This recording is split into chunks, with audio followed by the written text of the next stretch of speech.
Christian response క్రైస్తవ స్పందన episode number 173. హితబోధ నిర్వహించే ఈ ప్రశ్నోత్తరాల లైవ్ కార్యక్రమాన్ని యూట్యూబ్ లైవ్ ద్వారా వీక్షిస్తున్న వీక్షకులందరికీ యేసు ప్రభువారి శ్రేష్టమైన నామంలో శుభములు. మరొక మంగళవారం రీతిన ఈ కార్యక్రమంలో పాల్గొనే కృపించినందుకు ప్రభువుని ఎంతగానో స్తుతిస్తూ ఉన్నాను. అయితే ఒక ప్రాముఖ్యమైన విషయం దయచేసి గమనించాలని విజ్ఞప్తి చేస్తున్నాను. ఈ రోజుటి క్రిస్టియన్ రెస్పాన్స్ క్రైస్తవ స్పందన కార్యక్రమం ఒక స్పెషల్ ఎపిసోడ్ అని దయచేసి గమనించండి. అంటే ప్రతి వారం లాగా ఈ వారము లైవ్ చాట్లో కానీ జూమ్లో కానీ జాయిన్ అయ్యి ప్రశ్నలు అడిగేటువంటి అవకాశము ఈ వారానికి మాత్రం ఉండదు అని దయచేసి గమనించండి. కొన్ని అనివార్య కారణాల వల్ల ఈరోజు మాత్రం లైవ్గా ఈ కార్యక్రమము మేము చేయబోట్లేదు. గతంలో వేరొక కార్యక్రమంలో భాగంగా చేసిన ఒక ప్రశ్నోత్తరాల వీడియో రికార్డింగ్ని ఈరోజుటి క్రైస్తవ స్పందన కార్యక్రమంలో ప్రసారం చేస్తూ ఉన్నాము. అది వీక్షకులందరికీ ఆశీర్వాదకరంగా ఉంటుందని ఆశిస్తున్నాం. ఈ రోజు ఈ కార్యక్రమాన్ని ఒక చిన్న ప్రార్థనతో ప్రారంభించుకుందాం. దయచేసి వీక్షకులంతా నాతో పాటు ప్రార్థనలో ఏకీభవించాలని మనవి చేస్తున్నాం. పరిశుద్ధుడా, కృపగల తండ్రి, దయగల ప్రభువా, ఈ రోజుటి కార్యక్రమం లైవ్లో వీక్షిస్తున్న మా వీక్షకులందరికీ ప్రయోజనకరంగా ఉండేలాగా కృప చూపించండి. ప్రతి స్థానిక సంఘానికి అవసరమయ్యే ఎన్నో ప్రాముఖ్యమైన ప్రశ్నలకు బిబుగారు జవాబులు చెప్పుకుంటుండగా ఈరోజు ఈ కార్యక్రమం ద్వారా కూడా అనేకులు దీవించబడేలాగా మీరే కృప చూపించమని సహాయం చేయమని యేసునామమున స్తుతించి ప్రార్థిస్తున్నాము తండ్రి, ఆమేన్. ఆలస్యం చేయకుండా ఈరోజు కార్యక్రమాన్ని ప్రారంభించుకుందాం. దేవుని రాజ్యం పరలోక రాజ్యం ఒకటేనా? లోక సువార్త 10:9 దేవుని రాజ్యం వచ్చిందనని శిష్యులకు చెప్తాడు. అంటే ఇక్కడ వచ్చేసిందా అని, అంటే రెండు, దేవుని రాజ్యము పరలోక రాజ్యం రెండు ఒకటా, డిఫరెన్స్ ఉంటుంది? రెండిట్లో పెద్ద వ్యత్యాసం ఉందని అయితే ఏమి లేదు. పర్యాయ పదాలుగానే వాడబడ్డాయి చాలా చోట్ల. కాకపోతే రెండు భావాల్లో దాన్ని అర్థం చేసుకోవాలి. ఒకటి ఏంటంటే ఇనాగరేషన్ అండ్ కాన్సుమేషన్ అని. అంటే ఆల్రెడీ దేవుని రాజ్యంలోనికి మనం అందరము ఆయన యందు విశ్వాసం ఉంచి మారు మనస్సు పొందడం ద్వారా చేర్చబడుతూ ఉన్నామా అంటే అవును, మనం అందరము ఆయన రాజ్య సంబంధం. ఇప్పుడు మన మన మన దగ్గరే ఉంది, ఆయన రాజ్యం ఉంది. ఇప్పుడు ఆయన రాజ్యవాసులందరూ ఉన్నారు, ఆయన రాజ్యం ఇక్కడ ఉంది. ఆయన రాజ్యంలోకి ఇంకా చాలామంది కూడా చేర్చబడుతున్నారు. కానీ సంపూర్ణ భావంలో ఆయనే భౌతికంగా ఒక రాజుగా ఉండి ఒక భౌతిక రాజ్యంగా కూడా అది జరిగే అవకాశం ఉందా అని అంటే దానికి సంబంధించిన ప్రవచనాలు ఉన్నాయి. అవి ఖచ్చితంగా ఒక దినాన అలా కూడా జరుగుతుంది. సో ఈ రెండు భావాల్లోనూ దేవుని రాజ్యం గురించి చెప్పబడింది. ఒకటి ఇప్పుడు ప్రస్తుత రాజ్యం, ఆయనని నమ్ముకున్న ప్రతి ఒక్కరూ ఆ ప్రస్తుత రాజ్యంలోనికి చేర్చబడుతున్నారు. తర్వాత ఒక దినాన అది భౌతికంగా కూడా స్థాపించబడే ప్రవచనాలు ఉన్నాయి. ఆయన ఖచ్చితంగా ఆయన రాకడలో ఆయన వస్తాడు, ఆయన రాజ్యాన్ని స్థాపిస్తాడు. ఈ రాజ్యంలో ప్రవేశించిన వాళ్ళే, ఇప్పుడు ఈ ప్రస్తుత ఈ రాజ్యంలో ఎవరైతే ప్రవేశించి రాజ్య సంబంధులుగా క్రీస్తు శిష్యులుగా ఎవరైతే ఉంటారో వీరే ఆ రాజ్యంలో కూడా ఉంటారు. సో ఈ రెండు భావాల్లో దేవుని రాజ్యాన్ని గురించిన సంగతులు ఆ పరిశుద్ధ గ్రంథం చెప్తుంది. సో రెండు రకాలుగాను అర్థం చేసుకోవాలి. అన్నా, ఇందాల మీరు వాకింగ్ చెప్తూ పర్టికులర్గా దేవుడు ఏర్పరచుకున్న వాళ్ళే అంత నెంబర్ ఉంటే అంతకన్నా ఒక్క నెంబర్ పెరగదు, ఒక్క నెంబర్ తగ్గదు అన్న వాకింగ్ చెప్పారు. మెయిన్ థింగ్ ఏంటంటే if at all God knows that మనల్ని మనం ఇప్పుడు మేము ఉన్నాము, ఓకే, ఇంతమంది ఫర్ ఎగ్జాంపుల్ ఒక 30 మెంబర్స్ ఉన్నాం. ఈ 30 మెంబర్స్లో 15 మెంబర్స్ పరలోకం వెళ్తారు, 50 మెంబర్స్ నరకం వెళ్తాడని దేవుడికి ముందే తెలుసు. Ending of the life already ముందే తెలుసు. వాళ్ళు పరలోకం కొంతమంది వెళ్తారు, నరకం కొంతమంది వెళ్తారు. అలా వెళ్తున్నప్పుడు దేవుడు అసలు వీళ్ళు నరకంకి వెళ్తారని తెలిసి కూడా వాళ్ళని సృష్టించడం అవసరమా? అయితే దేవుడు పక్షపాత? అది క్వశ్చన్. సృష్టించడం అవసరమే, ఎందుకంటే దేవుడికి అవసరం అనిపించింది కాబట్టి. ఆయన పక్షపాతి కాడు, ఎందుకంటే ఆయన అన్యాయం చేసేటటువంటి దేవుడు కాదు. అంతవరకే బైబిల్ నాకు చెప్తుంది. అంతవరకే బైబిల్ మనకి దేవుని క్యారెక్టర్ గురించినటువంటి విషయాలు చెప్తా ఉంది. వాస్తవానికి బైబిల్ చెప్పినటువంటి ఒక రెల్మ్లోకి మనం వెళ్ళేటటువంటి ప్రయత్నం చేస్తున్నాం. ఫిలాసాఫికల్గా దాన్ని అర్థం చేసుకునేటటువంటి ప్రయత్నం చేస్తున్నాం. బైబిల్ చాలా స్ట్రైట్గా దేవుడు సార్వభౌమాధికారంతో రక్షణ ఇస్తాడు అని చెప్తా ఉంది. కానీ దేవుడు అన్యాయస్తుడని కానీ దేవుడు తన అనంత జ్ఞానానికి వ్యతిరేకంగా న్యాయానికి వ్యతిరేకంగా ఏదైనా చేస్తాడని కానీ ఎక్కడా చెప్పట్లేదు. కాబట్టి దేవుడు తన స్వభావానికి వ్యతిరేకంగా ఏది చేయడు. కాబట్టి ఈరోజు నేను ఎక్స్ప్లెయిన్ చేయలేనటువంటి విషయాలని ఖచ్చితంగా అప్పుడు అర్థం చేసుకోగలను. దేవుడు తన న్యాయ తీర్పుని తీసుకొచ్చేటటువంటి సమయంలో ఖచ్చితంగా అర్థం చేసుకోగలను. ఈరోజు దానికి మనం ఒక సాటిస్ఫాక్టరీ ఆన్సర్ ఇవ్వలేము, కానీ దేవుని క్యారెక్టర్ గురించి బైబిల్ ఏదైతే చెప్తుందో దాన్ని మనం ఖచ్చితంగా నమ్మొచ్చు. దానికి వ్యతిరేకంగా ఆయన ఏది చేయడు అన్నటువంటి విషయాన్ని కూడా మనం అర్థం చేసుకోవచ్చు. దేవుని క్యారెక్టర్ కోసం కాదన్నా, Yeah. హీ నోస్ కదా, హీ నోస్ అన్నప్పుడు కూడా సృష్టించాడు అంటే ఏదైనా రీజన్ ఉందా? కాదు, మీ సెకండ్ క్వశ్చన్ ఏంటి, దేవుడు పక్షపాతియా అనేది, అది ఆయన క్యారెక్టర్ కి సంబంధించిన క్వశ్చన్. ఎస్ అన్న. అందుకే చెప్తున్నా. ఓకే ఓకే, రైట్, అతనికి తెలిసి కూడా సృష్టించడం కరెక్ట్. ఎగ్జాక్ట్లీ. అది మన జ్ఞానానికి మించినటువంటి విషయం, కానీ ఆయన జ్ఞానానికి తెలుసు ఎందుకు చేస్తున్నాడు, ఏం చేస్తున్నాడు అని. దానికి ఎక్స్ప్లెనేషన్ నేను ఇవ్వలేకపోవచ్చు ఈరోజు ఇదే ఆరోపణ దేవుని పైన సువార్త తిరస్కారులు అందరూ చేసేటటువంటి అవకాశం ఉంది. నువ్వు మాకు సామర్థ్యం ఇవ్వలేదు కాబట్టి మేము విశ్వసించలేదు, నువ్వు మాకు అవకాశం ఇచ్చి ఉంటే ఖచ్చితంగా మేము రక్షింపబడి ఉండేవాళ్ళం అనొచ్చు కదా. అనే అవకాశం ఉంది, ఆయన నిందించేటటువంటి అవకాశం ఉంది. కానీ వాస్తవానికి ఆయన ఎవరికి సంజాయిషి ఇచ్చేటటువంటి దేవుడు కాదు. ఆయన ఎవరికి ఒక ఎక్స్ప్లెనేషన్ ఇవ్వాల్సినటువంటి అవసరం లేదు. కానీ ఏది చేసినా ఖచ్చితంగా న్యాయంగానే చేస్తాడు అని తన వాక్యం చాలా స్పష్టంగా చెప్తా ఉంది. ఇప్పుడు చూడండి, ఉదాహరణకి ఏలీ కుమారుల సంఘటన గురించి మనం చదువుతా ఉన్నాం. ఏలీ కుమారులు 1 సమూయేలు గ్రంథము 2వ అధ్యాయంలో 25వ వచనం. యెహోవా వారిని చంపదలిచి ఉండెను గనుక వారు తమ తండ్రి యొక్క మొరను వినకపోయిరి. ఎందుకు వాళ్ళు తమ తండ్రి యొక్క మొరను వినలేదంట? యెహోవా చంపాలనుకున్నాడు అంతే వాళ్ళని, కాబట్టి వాళ్ళకి మారమనసు అనుగ్రహించలేదు. ఓకే, సామెతల గ్రంథం 16వ అధ్యాయం 4వ వచనం. యెహోవా ప్రతి వస్తువును దాని పని నిమిత్తము కలుగజేసెను, నాశన దినమునకు ఆయన భక్తిహీనులను కలుగజేసెను అని స్ట్రైట్ గా చెప్తుంది బైబిల్ అంతే. తర్వాత మార్కు సువార్త 4వ అధ్యాయము 11, 12 వచనాలు. అందుకు ఆయన, దేవుని రాజ్య మర్మము మీకు అనుగ్రహింపబడి ఉన్నది కానీ వెలుపల నుండి వారు ఒకవేళ దేవుని వైపు తిరిగి పాపక్షమాపణ పొందుదురని చూచుటకైతే చూచియు కనుగొనకను, వినుటకైతే వినియు గ్రహింపకయు నుండుటకును అన్నీయు ఉపమాన రీతిగా వారికి బోధింపబడుచున్నవని వారితో చెప్పాను. ఓకే, సో తర్వాత 2వ తెస్సలోనిక పత్రిక 2వ అధ్యాయము 11వ వచనం. ఇందుచేత సత్యమును నమ్మక దుర్నీతి యందు అభిలాష గల వారందరూ శిక్షావిధి పొందుటకై అబద్ధమును నమ్మునట్లు మోసము చేయు శక్తిని దేవుడు వారికి పంపుచున్నాడు. ఓకే, 1 పేతురు పత్రిక 2వ అధ్యాయం 8వ వచనం. కట్టువారు వాక్యమున కవిధేయులై తొట్టిల్లుచున్నారు, దానికే వారు నియమింపబడిరి. ఓకే, సో ఈ వచనాలన్నీ చూసినప్పుడు ఖచ్చితంగా తీర్పు దినం కోసం దేవుడే కొందరిని నియమించాడు, వాళ్ళ మీద ఖచ్చితంగా ఆ తీర్పును అమలు చేస్తాడు, వాళ్ళని చంపడం ఆయనకి ఇష్టమైంది అనే బైబిల్ చెప్తా ఉంది. సో దట్స్ ఇప్పుడు ఆయన సృష్టించిన వస్తువులతోటి ఆయన ఎట్లా వ్యవహరిస్తే అది న్యాయము, ఎట్లా వ్యవహరిస్తే అది అన్యాయము అనే డెఫినేషన్ మనం ముందు మైండ్లో పెట్టుకున్నాం. మీకు అర్థమైందా? 2 పాత్రలు ఉన్నాయి, ఒకటేమో వంట వాడుకోవడానికి, ఇంకొకటేమో ఫ్లవర్ వాజ్గా పెట్టుకోవడానికి. ఒకవేళ కుమ్మరి అనుకున్నాడు అనుకోండి, అలా అనుకునే హక్కు అతనికి లేదా? ఏది వద్దనుకుంటే కింద పడేసి పగల కొట్టేసి మళ్ళీ మట్టిలో కలిపేసే అధికారం కూడా అతనికి ఉంది. అందులో అన్యాయం ఏమైనా ఉందా? సో దేవుడు సృష్టించిన వాటితో లేదా సృష్టించిన వారితో తనకిష్టమైన రీతిలో వ్యవహరించేటువంటి అధికారము, హక్కు, స్వేచ్ఛ దేవునికి ఉన్నాయా అంటే ఉన్నాయి. అందులో అన్యాయం ఏమైనా ఉందా? ఏమీ లేదు, అందులో ఏ అన్యాయమూ లేదు. మనం న్యాయాన్యాయాల గురించి ఒక డెఫినేషన్ పెట్టుకొని దేవుడు అట్లా వ్యవహరించాలని ఎక్స్పెక్ట్ చేస్తున్నాము. దేవుడు అట్లా వ్యవహరిస్తున్నట్టు అనిపించకపోయేసరికి అది అన్యాయంగా, పక్షపాతంగా మనకు అనిపిస్తుంది అంతే. ఫస్ట్ టైం వింటున్నప్పుడు కొంచెం ఇబ్బందిగా అనిపించవచ్చు, కానీ you can chew on it. దాన్ని ఇంకా మీరు నవ్వులుతూ ఉండండి, కొంచెంగా తర్వాత మీకు అర్థమవుతుంది. కానీ ఈ ప్రశ్న ఎవరైనా అడిగే అవకాశం ఉంది కాబట్టి దేవుడు తన న్యాయాన్ని, అంటే దేవుడు తన ఉగ్రతని ఒక వ్యక్తి పైన రాకుండా ఆపుతాడంటే అట్లా ఏం లేదు. దేవుడు నాకు ఇవ్వలేదు కాబట్టి నేను నరకానికి వెళ్తున్నాను అని అంటే అది చెప్పుకుంటూ వాడు నరకానికి పోతాడు అంతే. అదే నమ్మి వాడు నరకానికి పోతాడు. ఈరోజు మతోన్మాదులు తిడుతున్నారు కదా, బైబిల్ని ఎగతాళి చేస్తున్నారు కదా. యెహోవా వారిని చంపదలిచిన కనుక వాళ్ళు అట్లా మాట్లాడుతున్నారు అంతే. యెహోవాయే వాడిని చంపదలిస్తే మనం ఏం చేస్తాం వాడి విషయంలో? వాడు అట్లాగే దేవుడికి వ్యతిరేకంగా దైవదూషణ చేసి అట్లాగే నరకానికి పోతాడు అంతే. దానికి ఎవరు ఏం చేయలేరు, ఎందుకంటే యెహోవా వారిని చంపదలిచిన కనుక అంతే. ఓకే అన్న, నెక్స్ట్ క్వశ్చన్.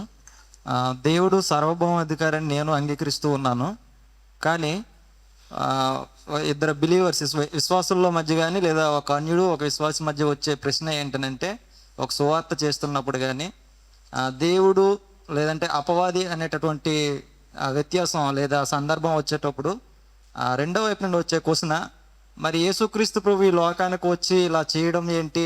ఒకవేళ దేవుడికి అంత అధికారం ఉంది కదా, సాతాన్నే అక్కడ హతం చేసేవచ్చు కదా. అంటే దేవుడు నిజానికి ప్రవచనాత్మలు ఇవన్నీ నిరూపణ జరగాలి. ఎదుట అన్యుల్లో వచ్చే క్వశ్చన్ కానీ, లేదంటే విశ్వాసుల మధ్య ఒక్కోసారి చర్చలు జరిగేటప్పుడు వచ్చే ప్రశ్న కానీ, అపవాదిని మొదటనే అంతం చేస్తే ఇదంతా ఉండేది కాదు కదా. యేసుక్రీస్తు ప్రభు శిలువ త్యాగంతో అంతా అయిపోయింది కదా. మరలా అపవాది సాతాను అనేటటువంటి క్రియలు అన్నీ ఇంకా ఎందుకు అనేటటువంటి ప్రశ్నలు వస్తున్నాయి. దానికి మనం ఎలాగా ఆన్సర్ చేయొచ్చు? ఆ దేవుడు ఇలా చేయాలని ఉద్దేశించాడు కాబట్టి ఇలా చేస్తున్నాడు అంతే. అంటే ఏంటంటే బ్రదర్, ఇప్పుడు ఆ, దేవుడు ఇలా చేసే అధికారం ఆయనకు ఉంది కదా, ఇలా ఎందుకు చేయలేదు అని మనం ఒక విధానము దేవుడి పైన రుద్ది, ఆయన ఎలా చేయాలనుకున్నాడో అలా చేసే అధికారం ఆయనకు లేదని అనుకుంటున్నాం. ఏంటి ఈ ప్రశ్న చాలా రకాలుగా అడగచ్చు యాక్చువల్గా. అంటే ఇప్పుడు ఏదైనా తోటలోనే దీన్ని క్లోజ్ చేస్తుండొచ్చు కదా. అసలు ఆదాం ఒక్కడనే చేస్తే సరిపోయేది, అవన్ చేయకుండా ఉంటే బాగుండేది కదా.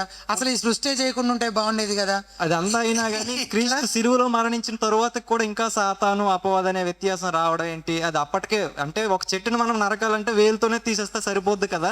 అలాంటిది ఇంకా దాన్ని కంటిన్యూ దేవుడు ఎందుకు చేస్తూ ఉన్నాడు అనేది అసలు దేవుడి ప్రణాళిక వేసినప్పుడు ఆయనకి ఇంతమంది ఆలోచనకర్తలు లేరు కదా. నెక్స్ట్ క్వశ్చన్ అన్న. మీ ఈ క్వశ్చన్ ఆన్సర్ చేయబడిందా? సాతాను ఎప్పుడు చంపబడాలి, అయితే వాడి బంధకంలో ఉన్నటువంటి లేదా పాపం అనే దాసత్వం కింద ఉన్న వాళ్ళు ఎప్పుడు ఎలా రక్షించబడాలి, దీనికి సంబంధించిన ఈ ప్రణాళిక, దీనికి సంబంధించిన ఈ ఆయన ఉద్దేశాలన్నీ ఎలా సఫలీకృతం అవ్వాలో వాటన్నింటి గురించి దేవుడు జగత్తు పునాది వేయక మునిపే ఆలోచన కలిగి ఉన్నాడు. సో ఆయన ఎలా చేయాలనుకుంటున్నాడో అదే జరుగుతుంది, అదే జరిగి తీరుతుంది అంతే. ఇలా ఎందుకు చేయలేదు, అలా ఎందుకు చేశాడు, దేవుడు ముక్కు ఇక్కడే ఎందుకు పెట్టాడు, దానికి ఆన్సర్ ఉండదు. ఇంకా అట్లాంటి క్వశ్చన్స్ ఎన్ని అడిగినా దేవుడు అలా చేయాలనుకున్నాడు కాబట్టి, అలా చేయడం ఆయనకి ఇష్టమైంది కాబట్టి అలా చేశాడు అనేదే సమాధానం అవుతుంది. దేవుడు అబ్రహామునే ఎందుకు పిలిచాడు అని అడిగారు ఒక. నువ్వు ఎవరిని పిలిచినా ఆ ప్రశ్న అడుగుతావు. అబ్రహాముని ఎందుకు పిలిచాడు, సుబ్బారావుని ఎందుకు పిలవలేదు? సరే సుబ్బారావుని పిలిచి సుబ్బారావుని ఎందుకు పిలిచాడు, అప్పారావుని ఎందుకు పిలవలేదు అడుగుతావు. ఎవరిని పిలిచినా అడుగుతావు. అలా చెప్పేటప్పుడు అన్యులైన వారు అంగీకరించరు కదన్నా. అందుకు దాన్ని మనం ఎలా హ్యాండిల్ చేయాలి అనేది మన ప్రశ్న. అంటే వాళ్ళు అంగీకరించేలా చేయడం మన టాస్క్ కాదు బేసికలీ. వాళ్ళని ఒప్పించాల్సింది యాక్చువల్గా. మనము పాపులమని, తర్వాత దేవుడు నీతిమంతుడు న్యాయవంతుడని, దానిని తద్వారా మన మీదకి ఆయన న్యాయంగా వ్యవహరించినప్పుడు తీర్పు దినాన్ని మన మీదకి రాబోతున్న ఆ నిత్య శిక్ష నుంచి మనం తప్పించడానికి యేసుక్రీస్తు మాత్రమే మార్గమని, ఆ విషయాల గురించిన చర్చ పెట్టుకొని ఎంతసేపు వాళ్ళు ఏం మాట్లాడినా మనం వాళ్ళని సువార్త వైపుకే నడిపించాలి డిస్కషన్స్ని. ఎందుకంటే ఆ తిరిగి జన్మింపజేసే కార్యము లేదా వాళ్ళు యేసునందు విశ్వాసం ఉంచి నమ్మకం ఉంచడం అనేది జరగనప్పుడు ఇక ఈ మిగిలిన సత్యాలన్నిటి విషయంలో వాళ్ళు గుడ్డివారే. మనం ఎంత చెప్పినా వాళ్ళకి అర్థం కావు, ఇంకా దానికి అంటూ ఉండదు ఇంకా డిస్కషన్స్ అన్నిటికీ. సో ఫస్ట్ వాళ్ళు సువార్తనందు విశ్వాసం ఉంచేలాగా సువార్త వైపుకే ఆ ప్రతి డిస్కషన్ని లీడ్ చేసే ఆ వైపుకే డైరెక్ట్ చేసే విధంగా ఉంటే అతనికి కొంతైనా ప్రయోజనం చేకూర్చిన వాళ్ళం అవుతాం మనం మన డిస్కషన్స్ వల్ల. ఆ సువార్త అంగీకరించకపోతే ఇవన్నీ తెలుసుకోవడం వల్ల కూడా ఏం ప్రయోజనం లేదు. ఓకేనా? రైట్. నెక్స్ట్, బైబిల్లో ఒక సున్నైనను ఒక పుల్లైనను తీసివేయకూడదు, కలపకూడదు అనే మాటలు ఉన్నాయి. అయితే మనం ఉన్నటువంటి బైబిల్ పరిశుద్ధ గ్రంథం అని రాయబడుతూ ఉంటుంది. ఇందులో 66 పుస్తకాలు ఉన్నాయని చెప్పారు. నెక్స్ట్, నిన్నటి దినాన మీరు జ్ఞాపకం చేశారు, RCM రోమన్ క్యాథలిక్ మిషనరీ వాళ్ళు 73 పుస్తకాలు కలిగిన బైబిల్ని అనుసరిస్తూ ఉన్నారని. అయితే మనం అనుసరిస్తున్నటువంటి 66 పుస్తకాలే ముఖ్యము, ఇదే నిజమైనది అని మనం ఎలా నిర్ధారణ చేసుకోవాలి? లేదు అనుకుంటే 73 పుస్తకాలు కలిగిన బైబిల్లో మనం అంగీకరించవలసిన విషయాలు లేవు ఆ మిగతా పుస్తకాల్లో అని మనం ఎలా గ్రహించవచ్చు? ఒకవేళ అవసరమైన వాటిని మనం ఏమైనా మిస్ అవుతున్నామేమో ఆ 73 పుస్తకాల్లో అనేటటువంటిది కూడా ఒక ప్రశ్న. అయితే ఇక్కడ ఫస్ట్ విషయం ఏంటంటే కొత్త నిబంధనలో వాళ్ళకి మనకి సేమ్ ఇవే 27 పుస్తకాలే ఉన్నాయి. అందులో ఏకాభిప్రాయం ఉంది రోమన్ క్యాథలిక్స్కి మనకి. మనం ఏ 27 పుస్తకాలని ప్రామాణికంగా తీసుకున్నామో కొత్త నిబంధనలో వాళ్ళకి కూడా అవే 27 పుస్తకాలు ఉన్నాయి. అయితే వ్యత్యాసం ఎక్కడొచ్చింది అంటే పాత నిబంధనలో ఉన్నటువంటి గ్రంథాల విషయంలో మనం 39 తీసుకుంటే వాళ్ళు +7 46 తీసుకున్నారు. ఓకే, సో అయితే ఆలోచించాల్సిన విషయం ఏంటంటే యూదుల లేఖనాల సముదాయంలో ఎప్పుడు మనం పాటించేటటువంటి 39 పుస్తకాలు మాత్రమే ఉన్నాయా, లేదా వాళ్ళు పాటించేటటువంటి ఆ 7 పుస్తకాలు కూడా ఎక్స్ట్రా ఉన్నాయా అనేది చరిత్ర మనకి ఏం చెప్తుంది అని అంటే, వాళ్ళు ఎప్పుడు కూడా ఈ 39 పుస్తకాలు ఏవైతే మనం ఇప్పుడు పాత నిబంధనలో మన బైబిల్స్లో కలిగి ఉన్నామో ఈ పుస్తకాలని మాత్రమే లేఖన సముదాయంలో భాగంగా కలిగి ఉన్నారు. ఆ మిగతా 7 పుస్తకాలు ఎప్పుడు రాయబడ్డాయి అంటే కొత్త నిబంధన పాత నిబంధనకి మధ్యలో ఒక 400 years సైలెంట్ పీరియడ్ ఉంది కదా, 400 సంవత్సరాల సైలెంట్ పీరియడ్ గ్యాప్ ఉంది కదా, అప్పుడు రాయబడ్డాయి అన్నమాట. సో యేసుక్రీస్తు ప్రభు కానీ అపోస్తలులు కానీ మీ లేఖనాలు అని యూదుల్ని సంబోధించి మాట్లాడుతున్నప్పుడు ఎప్పుడు కూడా వారి లేఖన సముదాయంలో ఇప్పుడు మనం 39 పుస్తకాలు ఏవైతే ప్రమాణంగా తీసుకున్నామో అవి మాత్రమే ఉన్నాయన్నమాట. ఈ 7 ఎక్స్ట్రా పుస్తకాలు అనేవి తర్వాత ఎవరో పోపు చెప్తే వాళ్ళు పెట్టుకున్నారు. సో లేనిది వాళ్ళు కలుపుకున్నారు. కలపాల్సిన దాన్ని మనం తీసేసిన పాపమే మనం చేయలేదు, కానీ లేనిది కలిపేటటువంటి పాపాన్ని వాళ్ళు చేశారనమాట. అది మనం అర్థం చేసుకోవాలి. వాళ్ళు చేసిన అనేక పాపాల్లో అదొక పాపం. అది అండ్ హితబోధ.com వెబ్సైట్లో బైబిల్లో 66 పుస్తకాలు మాత్రమే ఎందుకు ఉన్నాయని ఒక ఆర్టికల్ ఉంది. అందులో కూడా ఈ అపోక్రిఫల్ బుక్స్ గురించిన ప్రస్తావన ఉంది. మీరు కావాలంటే అది కూడా చదవచ్చు ఒకసారి. అంటే వాటిని అప్రమాణిక పుస్తకాలు అని పిలుస్తారు, అప్రమాణిక గ్రంథాలు అని పిలుస్తారు, అపోక్రిఫా అని పిలుస్తారు. యాక్చువల్లీ రోమన్ క్యాథలిక్స్ కూడా అట్లాగే పిలుస్తారు దాన్ని. అవి అప్రమాణికమైనప్పుడు మరి లేఖనాల్లో ఎందుకు కలిపారు అనేది వాళ్ళకే తెలియదు. ఆ పోపు ఎవరో చెప్పారు కాబట్టి కలిపారు అంతే. అంటే పోపు చెప్తే ఇంకంతే. బ్రదర్, నిర్గమకాండం 4వ అధ్యాయంలో దేవుడు మోషేకి ఈజిప్ట్ వెళ్ళమని చెప్తా ఉన్నారు. చెప్పినప్పుడు అక్కడ కాంటెక్స్ట్ నేను చదువుతున్నాను. అక్కడ ఒక విషయం నాకు అర్థం కాలేదు. 21వ వచనం నుంచి చదువుతున్నాను. అదే మోషే చంప చూశాడు అన్న సందర్భమేనా? అది బ్రదర్, దానికి హితబోధ.comలో నిర్గమకాండం వ్యాఖ్యానం ఉంది. ఆ వ్యాఖ్యానం మీరు చదివితే డీటెయిల్గా అసలు ఏ సందర్భాల్లో ఎందుకు అలా చేయాల్సి వచ్చింది, దానికి ఉన్నటువంటి భిన్న అభిప్రాయాలు ఏంటి, దాన్ని సరిగ్గా ఎలా అర్థం చేసుకోవాలన్నటువంటి వివరాలు వివరంగా రాశారు దాంట్లో. అది ఎలా చూడాలో ఒకవేళ మీకు యాక్సెస్ చేయడంలో ఇబ్బంది ఉంటే కనుక యశ్వంత్ బ్రదర్ చూపిస్తారు, అది మీరు చదవండి. సరే. అయితే పర్టికులర్గా మీరు ప్రశ్న అడగండి, ఆ తర్వాత దాంట్లో అది కవర్ అయిందో లేదో చెప్తారు. మోషేని దేవుడు ఎందుకు చంపాలనుకున్నాడు? ఓకే. అక్కడ సిప్పోరా కొడుకుకి సున్నతి చేస్తే ఎందుకు వదిలేశాడు? సున్నతి చేయలేదు కాబట్టే అనే సంగతి ఒక మంచి గాడ్లీ వైఫ్గా సిప్పోరా గ్రహించి ఆ పని చేసినట్టుగా, అలాగే ఆ నిబంధనకి అవిధేయత చూపించాడు. అబ్రహాముతో దేవుడు చేసిన ఆ నిబంధనకి మోషే అవిధేయత చూపించడం కారణంగానే ఇదంతా జరుగుతుంది అని సిప్పోరా గ్రహించడము. తర్వాత అతని చంప చూశాను అనే మాటని కూడా చంపాలని చూశాడంటే ఇప్పుడు ఆయన ఖడ్గం పట్టుకొని కత్తి పట్టుకొని మోషే మీదకు పొడడానికి వస్తున్నాడు, అప్పుడే సిప్పోరా అన్నట్టుగా మనం ఊహించుకుంటాం. కానీ అలా కాదు. యాక్చువల్గా ఒక మరణకరమైన వ్యాధి ఏదైనా అతని మోషేకి అనుమతించడం ద్వారా దేవుడు అతన్ని చంప చూడాలని ప్రయత్నిస్తూ ఉన్నప్పుడు అసలు ఎక్కడ ఏం జరుగుతుంది, అసలు దేవుడు ఎందుకు ఈ పరిస్థితిని అనుమతిస్తున్నాడు అని సిప్పోరా బహుశా అనలైజ్ చేసి ఈ కారణం చేత ఏది దేవుడు అబ్రహాముతో చేసిన నిబంధనకి మనం ఆయన సంతానంగా మనం అవిధేయత చూపిస్తున్న కారణంగానే దేవుడు మనతో ఇలా వ్యవహరిస్తుండొచ్చు అని దానికి పరిష్కారంగా అది చేయగా దేవుడు ఆ మరణకరమైన పరిస్థితుల నుంచి మోషేని తప్పించినట్టుగా ఆ సందర్భం అంతా చూస్తే అర్థమవుతుంది. 23వ వచనానికి 24వ వచనానికి మధ్య టైం గ్యాప్ ఉందంటారా? 23కి ఉండొచ్చు. ఖచ్చితంగా ఆయన ఒక కత్తి పట్టుకొని వచ్చి పొడవాలని చూస్తున్నాడని అయితే అనుకోవడానికి అట్లయితే అనుకోలేము. చంప చూచెను అనే మాటను ఆధారం చేసుకొని ఇంకా ఎక్కువ స్ట్రెచ్ చేసి ఎలా చంపాలని చూశాడు అనేది ఇంకంతా మన ఇమాజినేషనే అయిపోతుంది. కానీ సిప్పోరా ఇవన్నీ ఆలోచించుకోవడానికి అవసరమైన సమయం అయితే ఉందని అర్థమవుతుంది ఖచ్చితంగా. 2 క్వశ్చన్లు అన్న. మత్తయి సువార్త 24:34లో ఇవన్నీ జరుగు వరకు ఈ తరం గతింపదని నిశ్చయముగా మీతో చెప్పుచున్నాను. ఈ తరం గతింపదంటే అంటే 24వ అధ్యాయం ప్రారంభంలో యేసుక్రీస్తు ప్రభుని 2 ప్రశ్నలు అడుగుతున్నారు శిష్యులు. అంటే ఆ ప్రశ్నలు అడగడానికి నేపథ్యం ఏంటి అని అంటే 24వ అధ్యాయం ప్రారంభంలో 1-2 వచనాలు మనం చదివినప్పుడు ఆ ఆలయము దాని కట్టడాలు ఏవైతే ఉన్నాయో అవన్నీ కూడా శిష్యులు యేసుక్రీస్తు ప్రభుకి చూపిస్తారు, చూడండి ఎంత చక్కగా కట్టారో ఇవన్నీ అని చెప్పి. దానికి స్పందనగా ప్రభు ఏమంటున్నాడంటే రాయి మీద రాయి నిలవకుండా ఇవన్నీ కూడా నాశనం చేయబడే సమయం రాబోతుంది అన్నటువంటి మాట చెప్పి అక్కడి నుంచి వెళ్ళి ఒలివల కొండ మీద కూర్చుంటాడు. అప్పుడు శిష్యులు ఆయన దగ్గరకు వచ్చి 2 ప్రశ్నలు అడుగుతున్నారు. ఇవన్నీ ఎప్పుడు సంభవిస్తాయి? అది మొదటి ప్రశ్న. నీ రాకడ సూచనలు ఏంటి అనేది 2వ ప్రశ్న. 3వ వచనంలో చదువుతున్నాం మనం కదా. ఇవన్నీ ఎప్పుడు సంభవిస్తాయి, నీ రాకడ సూచనలు ఏంటి? ఇవన్నీ ఎప్పుడు సంభవిస్తాయంటే ఏవన్నీ? రాయి మీద రాయి నిలవకుండా ఇదంతా కూడా నాశనం అయిపోతుంది అన్నటువంటి నాశనాన్ని గురించి, తీర్పుని గురించి మాట్లాడావు కదా, అది ఎప్పుడు జరుగుతుంది? రెండో క్వశ్చన్ ఏంటి అంటే నీ రాకడ సూచనలు ఏంటి? ఈ రెండింటికి కలిపి 24వ అధ్యాయంలో సమాధానం చెప్తున్నాడు ప్రభు. అయితే ఈ ఆలయం నాశనం చేయబడ్డం, యెరూషలేం నాశనం అవ్వడం అన్నటువంటి ప్రవచనాలు ఏవైతే ఉన్నాయో అందులో అవన్నీ కూడా ఆ తరం గడిచిపోక ముందే నెరవేరాయి అనేది చాలా స్పష్టంగా అర్థమవుతుంది మనకి. ఎందుకంటే ఈ మాటలు ప్రభు చెప్పిన ఒక 40 సంవత్సరాలకి, అంటే 70 ADలో టైటస్ అనేటటువంటి చక్రవర్తి ద్వారా యెరూషలేము దండ్ల చేత ముట్టడించబడటము, అది వాళ్ళు కైవశం చేసుకోవడం, దాన్ని ఆ పట్టణం అంతటిని కూడా నాశనం చేసి చాలామందిని చంపి చాలామందిని చెదరగొట్టడం. చాలామంది ఆ ఆలయంలోనికి వెళ్ళినప్పుడు ప్రాణాలు కాపాడుకునేటటువంటి అవకాశం ఉండొచ్చు ఆలయం లోపల అని చెప్పి వెళ్ళినప్పుడు ఆ ఆలయాన్ని అంతటిని కూడా వాళ్ళు పడగొట్టి దాన్ని అంతా కూడా అగ్ని చేత నాశనం చేయించి, ఆ ఆలయంలో చాలా బంగారం ఉండేదన్నమాట.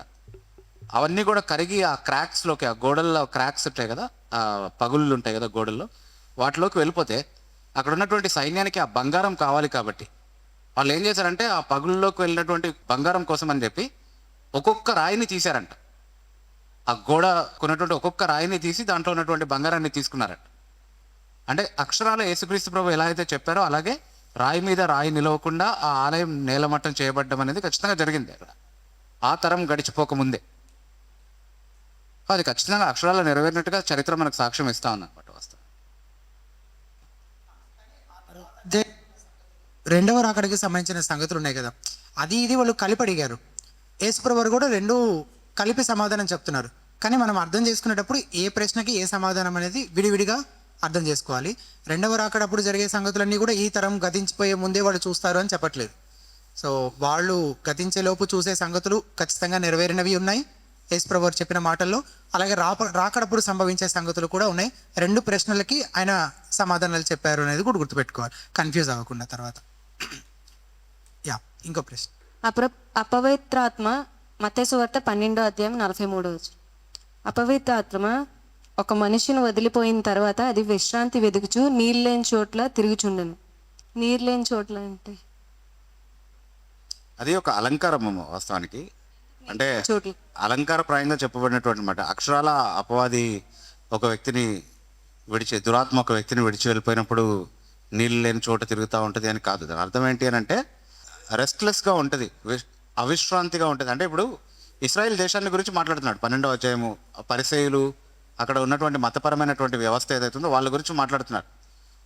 వాళ్ళు అపవిత్రాత్మని వాళ్ళలో నుండి తొలగించేశారని అనుకుంటున్నారు. ఎలాగా? చాలా మతనిష్ట కనపరచడం ద్వారా, యెహోవాని ఆరాధించడం ద్వారా, ఆలయంలో ఆరాధన నిలపడం ద్వారా, ధర్మశాస్త్రాన్ని పాటించడం ద్వారా వారిలో ఉన్నటువంటి ఆ తిరుగుబాటు, దురాత్మ అదంతా కూడా పారద్రోలడం జరిగింది అని అనుకుంటున్నారు వాళ్ళు. కానీ ప్రభు ఏమంటున్నాడు అని అంటే ఆ దురాత్మ బయటికి వెళ్ళిపోయినటువంటి దురాత్మ అది విశ్రాంతి లేకుండా అటు ఇటు తిరుగుతూ ఉంటుంది. నీళ్ళు లేకుండా ఎడారిలో తిరిగితే ఎలా ఉంటుంది పరిస్థితి, అలా ఉంటుంది అనమాట దాని పరిస్థితి. అదేమనుకుంటుంది అంటే నేను విడిచి వెళ్ళినటువంటి నా ఇంటికి మళ్ళీ తిరిగి వెళ్తాను.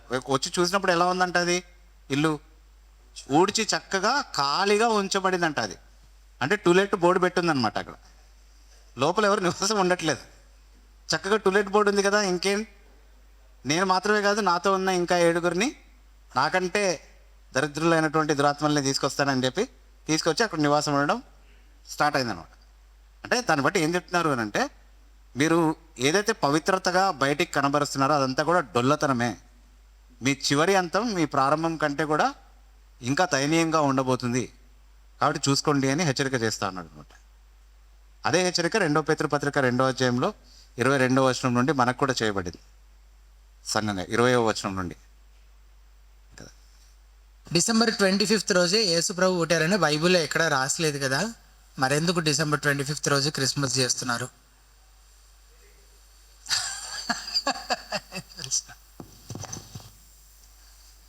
డేట్ గురించిన కాంట్రవర్సీ కాబట్టి ఏమాత్రం నిజాయితీ ఉన్నా ఆ రోజు చేయొద్దు మరి నిజంగానే.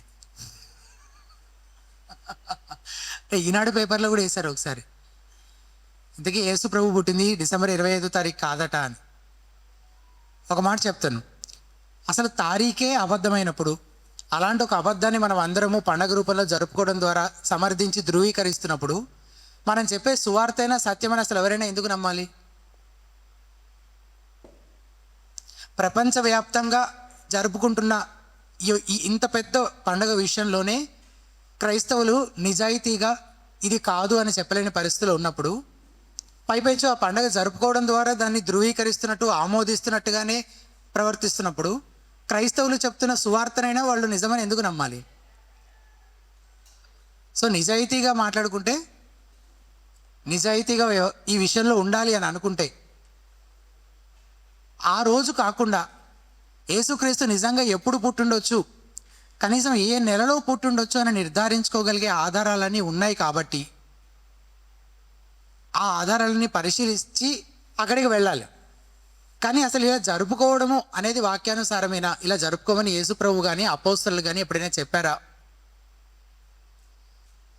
ఎప్పుడూ చెప్పలేదు. ఆయన మరణాన్ని పునరుద్ధానాన్ని ప్రకటించమన్నారు, కానీ నా జననాన్ని మీరు పండగలాగా సెలబ్రేట్ చేసుకోండి అని యేసు ప్రభు ఎప్పుడు చెప్పలేదు, అపోస్తలు ఎప్పుడూ చేయలేదు, ఆదిమ సంఘం ఎప్పుడూ చేయలేదు. మరి ఎప్పుడు వచ్చింది? ఎప్పుడో వచ్చింది చరిత్రలో. తర్వాత ఎవరో వేరే ఏవో పండుగల్ని క్రైస్తవీకరణ చేయడం వల్ల, నేను మనం మాట్లాడుకున్నాం కదా, మంగళసూత్రము వీటన్నిటి క్రైస్తవీకరణ అలా వేరే ఒక పండుగని క్రైస్తవీకరణ చేసి యేసునామంలో యేసుక్రీస్తు కోసం యేసు ప్రభు పుట్టినరోజు అని చెప్పి మనం జరుపుకుందాం అని చెప్పి ఎవరో మొదలుపెట్టారు. ఆ మనుషులు మొదలుపెట్టిన ఆ ఆచారాన్ని మనమంటే క్రైస్తవులని చెప్పుకునే వాళ్ళందరూ కొనసాగిస్తూ పోతున్నారనమాట. అలా ఏ అన్య మత ఆచారాన్నైనా పండగనైనా క్రైస్తవీకరణ చేసే అధికారము, హక్కు యేసుప్రభు ఎవరికైనా ఇచ్చాడా? ఎవరికి ఇవ్వలేదు. అండ్ ఖచ్చితమైన తేదీ ఏదో లేదా కనీసం నెల అయినా నిర్ధారించుకోగలిగే ఆధారాలు చాలా ఉన్నా వాటన్నింటినీ పక్కన పెట్టి డిసెంబర్ 25వ తారీఖే ఎందుకు ప్రపంచవ్యాప్తంగా క్రిస్మస్గా ఫైనల్ అయిపోయి ఇంతలా అయిపోవడానికి కారణం ఏమై ఉండొచ్చు అంటే, ఖచ్చితంగా ఆ తేదీల్లో జరిగే రోమన్ పండుగలను క్రిస్మస్ కింద, క్రీస్తు పుట్టినరోజు సంబరాల కింద క్రైస్తవీకరణ చేయబడమే. అలా ఏ అన్య మత ఆచారాలను పండుగలను క్రైస్తవీకరణ చేసే అధికారము యేసుప్రభు ఎవరికి ఇవ్వలేదు. ఆయన చెప్పింది చేస్తే చాలు. ఆయన మీరు కూడుకున్నప్పుడల్లా ప్రభు బలులను ఆచరించమని చెప్పాడు. అది మనకు సరిపోయినది, చాలినది. మన సహవాసము, అందులోనే మనకి సంతోషం ఉంది. మనం అందరము ఒక దగ్గరకు వచ్చినప్పుడల్లా, ప్రతి ఆదివారం మనం అందరం ఒక దగ్గరకు వచ్చినప్పుడల్లా మన కుటుంబం అంతా కలిసి మనం ఏం చేస్తాం? ప్రభునందు ఎంతో సంతోషిస్తాం. ఆ సహవాసాన్ని బట్టి ఎంతో ఆనందించే వారంగా ఉంటాం. ఆ ఆటకు వస్తే అసలు ప్రతి ఆదివారం మనకు ఒక పండగే కాదు కదా. మాకు ఇంకొక పండగ కావాలి అని అన్నారనుకోండి, మీకు ఇంకా 364 రోజులు ఖాళీలు ఉన్నాయి. దేనికి? ఇంకా 364 పండుగలు తయారు చేయడానికి. ఎవరో తయారు చేసిన పండుగే కదా ఇది కూడా. అదే స్వేచ్ఛ మీరు కూడా తీసేసుకొని, యేసుప్రభు వారు ఇవ్వని ఆ స్వేచ్ఛ అధికారాలు మీరు కూడా తీసేసుకొని ఇంకొక 364 తయారు చేసేస్తారనుకోండి, అప్పుడు రోజుకు ఒక పండుగ చేసుకోవచ్చు మనం. చాలామంది అంటున్నారు కదా, మీ క్రైస్తవులకు ఒకటే పండుగని. ఎందుకు అట్లా? క్రిస్మస్ ఓకే అయితే కనుక క్రిస్మస్ లాంటివి కనీసం ఒక 10-20 ఉండేలాగా చూసుకుందాం మరి సంవత్సరం. సో అలా మన ఇష్టానుసారంగా మనము పండుగలు తయారు చేసుకోవడానికి, పెట్టుకోవడానికి అనుమతి లేదు. ఎస్పెషలీ తారీఖు విషయంలో అయితే ఏమాత్రం నిజాయితీ లేకుండా వ్యవహరించాము అనే ప్రశ్న, ఆ నింద అయితే ఖచ్చితంగా జరుపుకునే వాళ్ళందరూ అన్యుల దగ్గర నుంచి తీసుకోవాల్సి ఉంటుంది అనేది గుర్తుపెట్టుకోవాలి. బిబు గారు ఏమైనా యాడ్ చేస్తారా? అంటే ఇప్పుడు ఇది సాంప్రదాయంగా మనం పాటిస్తూ వచ్చాం కాబట్టి దాన్ని సమర్థించుకోవడానికి ఎన్నైనా చెప్పుకోవచ్చు మనం. అంటే దేవాది దేవుడే స్వయంగా భూమి మీదకి దిగొచ్చినటువంటి దినాన్ని, ఏదో ఒక రోజైతే దిగొచ్చాడు కదా, దాన్ని మన సంఘంగా జ్ఞాపకం చేసుకోవడంలో తప్పేముంది? ఏ రోజైతే ఏముంది అని సమర్థించుకునేటటువంటి అవకాశం ఉంది. అయితే నిజంగా ఆ మాటలో నిజాయితీ ఉంటే, అంటే దేవాది దేవుడు భూమి మీదకి దిగొచ్చినటువంటి రోజుని ఒక పండగగా జరుపుకోవాలి, ఆ రోజు తెలియకపోయినా ఏదో ఒక రోజుని ఖచ్చితంగా ఆ రోజుగా అనుకుని మనం జరుపుకోవాలి అన్నదైనా కనీసం నిజాయితీగా చెప్తుంటే కనుక ఇంకొక రోజుని కూడా మనం జరుపుకోవాలి. పరిశుద్ధాత్మ భూమి మీదకి దిగొచ్చినటువంటి రోజు ఉంది కదా, ఉందా? ఏ రోజు దిగొచ్చాడు? పెంతెకొస్తు. అసలు యేసుక్రీస్తు జన్మదినం ఎప్పుడు మనకు తెలియదు బైబిల్ నుండి. ఖచ్చితంగా డేట్ నిర్ధారించడం అనేది సాధ్యం కాదు. బహుశా పర్ణశాలల పండుగల సమయంలో పుట్టుండొచ్చు యేసుక్రీస్తు ప్రభు అని అనుకోవచ్చు. ఎందుకంటే పాత నిబంధనల పండుగలన్నిటికీ కూడా యేసుక్రీస్తు ప్రభువులో ఏదో ఒక నెరవేర్పు మనం చూస్తున్నాం కాబట్టి, పస్కా పండుగ ఏ విధంగా అయితే ఆయన మరణాన్ని సూచిస్తుందో, అలాగే పర్ణశాలల పండుగ దేవుడు మన మధ్యకు వచ్చి నివాసం ఉండడాన్ని సూచిస్తుంది. కాబట్టి బహుశా యేసుక్రీస్తు ప్రభు పర్ణశాలల పండుగ దినాన పుట్టుండొచ్చు అని అనుకోవడానికి అవకాశం ఉంది. కానీ ఖచ్చితంగా అది ఎక్కడ చెప్పబడలేదు వాక్యంలో. కానీ పెంతెకొస్తు దినాన పరిశుధాత్మ దిగొచ్చాడనేది మాత్రం ఖచ్చితంగా రాయబడింది కదా బైబిల్లో. సో ఇప్పుడు యూదుల క్యాలెండర్ నుంచి ప్రతి సంవత్సరం పెంతెకొస్తు పండుగ ఎప్పుడు వస్తుందో తెలుసుకునే అవకాశం ఉందా లేదా? మనం ఉంది కదా. మరి ఎందుకు ప్రతి పెంతెకొస్తు పండుగని మనం గొప్ప పండుగగా జరుపుకుని దేవాది దేవుడే భూమి మీదకి దిగొచ్చినటువంటి దినంగా దాన్ని ఎందుకు ఆచరించట్లేదు? ఎందుకంటే అది సాంప్రదాయం చేయబడలేదు కాబట్టి కదా మన మధ్యలో. ఇది మాత్రం పెద్ద సాంప్రదాయం అయింది కాబట్టి దాన్ని సమర్థించుకోవడానికి ఎన్నైనా చెప్పుకుంటాం మనం. కానీ ఈ సెంటిమెంట్లో వాస్తవం ఏమీ లేదు, నిజాయితీ ఏమీ లేదు అన్నది చాలా స్పష్టంగా అర్థమవుతోంది. కాబట్టి వాక్యం చెప్పింది చేయడానికి మనం మొగ్గు చూపిస్తే చాలా మంచిది. చెప్పనిది చేయడానికే ఎక్కువగా ఆసక్తి చూపిస్తున్నారు. ప్రభు దినం అనేది చాలా ప్రాధాన్యత ఇవ్వబడినటువంటి దినం బైబిల్లో. సో ప్రభు దినాన్ని ఆరాధించడానికి ఎంతమంది వస్తున్నారు, పండగ క్రైస్తవులు పండగ రోజున ఎంతమంది వస్తున్నారు అనేది ఆలోచించండి. అంటే ప్రభు చెప్పిన దాన్ని చేయడానికి ఇష్టపడట్లేదు.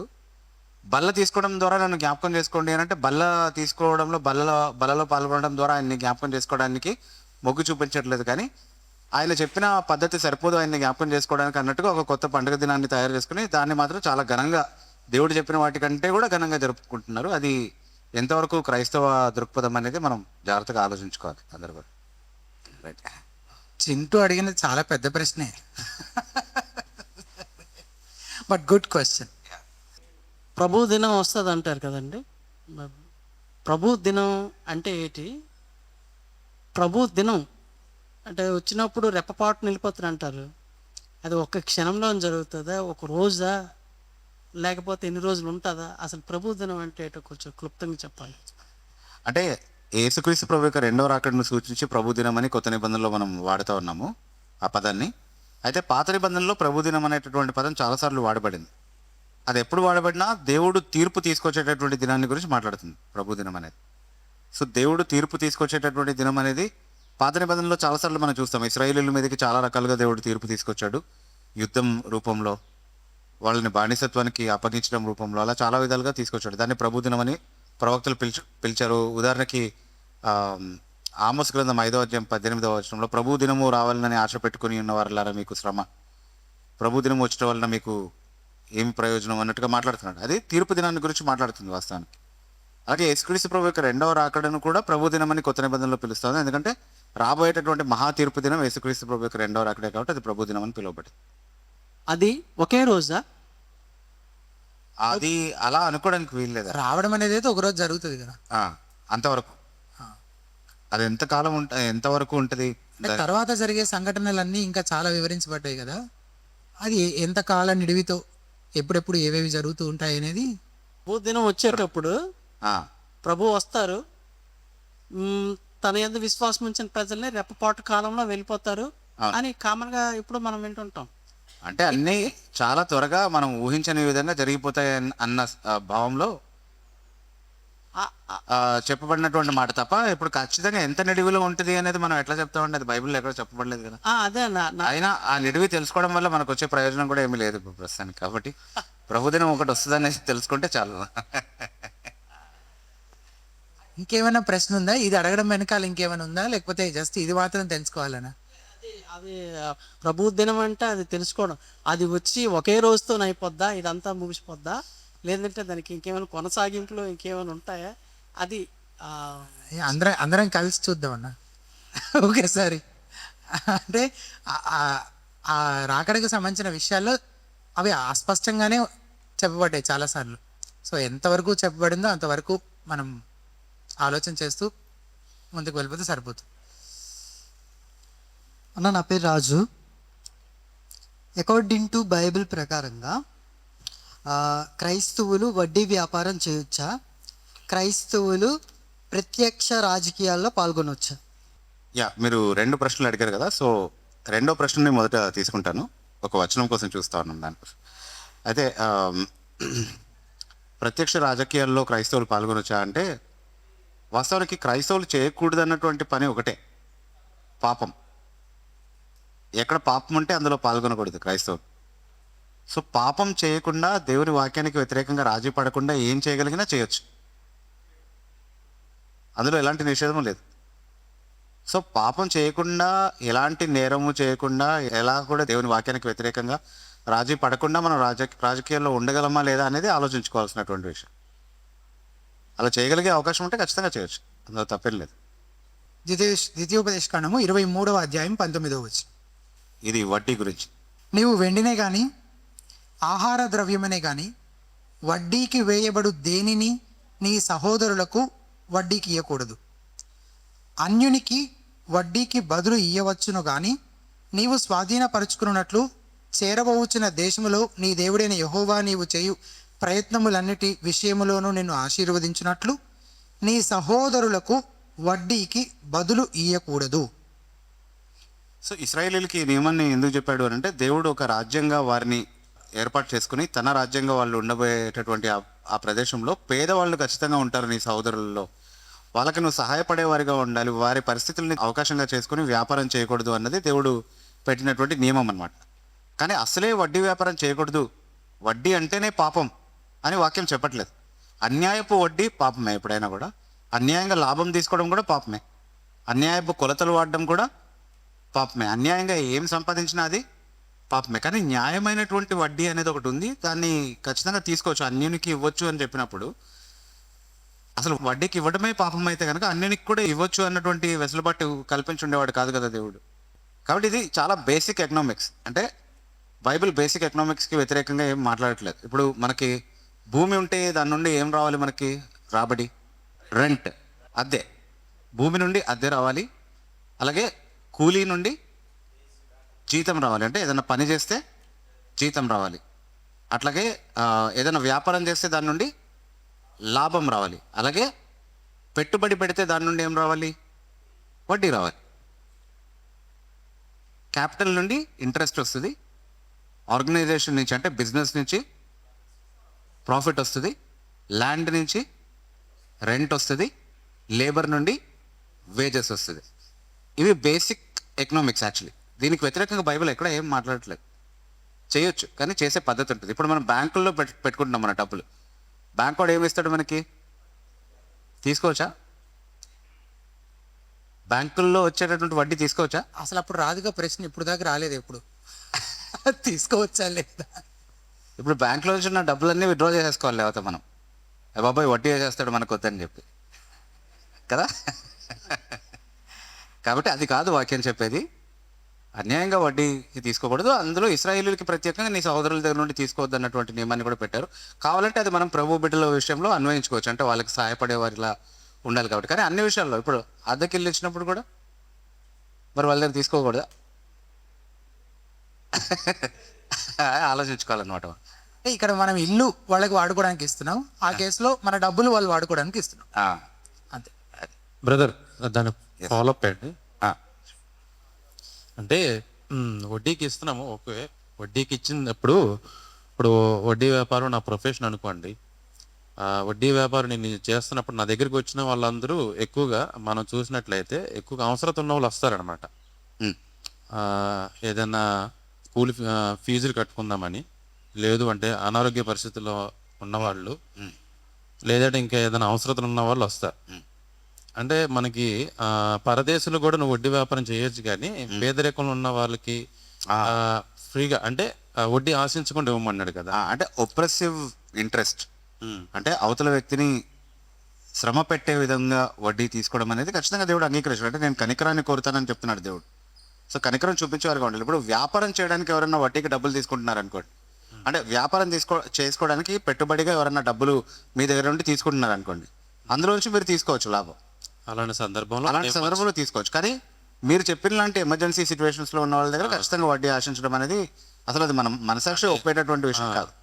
సో అంటే మనిషి అన్నవాడు చేసే పని కాదు అది. క్రైస్తవులు అసలే చేయకూడదు. రైట్. సేమ్ రిలేటెడే. లంచం మనం తీసుకో, కాకపోతే చాలా ఫోర్స్ చేస్తుంటారు కొంతమంది. సర్టిఫికేట్స్ ఇవ్వం, మీరు ఇవ్వకపోతే అన్నట్టుగా. సో అలాంటప్పుడు ఏం చేయాలంట క్రైస్తవులు? ఓకే, లంచం ఇవ్వచ్చా అని అడుగుతున్నారా? అదేనా క్వశ్చన్ స్ట్రైట్? అంటే మనం తీసుకోకూడదు కానీ తప్పని పరిస్థితుల్లో ఇవ్వాల్సి వస్తుంది. ఇవ్వచ్చా ఇవ్వకూడదా అనేది క్వశ్చన్. ఓకే, అయితే ఇక్కడ జాగ్రత్తగా ఆలోచించండి ఈ విషయాన్ని. నేను దోచుకోకూడదు అన్న నియమం ఉంది, కానీ నేను దోపిడీకి గురవ్వకూడదు అన్న నియమం ఉందా? ఇది కూడా అట్లాంటిదే కదా. ఇప్పుడు నా పరిస్థితి ఎలాంటిది అని అంటే, నాకు జీతం రావాలి, నెల జీతం రావాలి, ఆ బిల్ పాస్ చేయాలంటే వాడు ఖచ్చితంగా డబ్బులు తీసుకోకుండా బిల్ పాస్ చేయడు. అప్పుడు ఏం చేయాలి? ఇంట్లో ఉన్న వాళ్ళందరినీ పస్తుం చేసేయాలి, ఎందుకంటే లంచం ఇవ్వడం తప్పు కాబట్టి అని అనుకుందామా? అలా ఎవరు చేయరు ప్రాక్టికల్. ఇప్పుడు ఇక్కడ నీతులు చెప్పమంటే చెప్తారు, కానీ అలా ఎవరు చేయరు ప్రాక్టికలీ.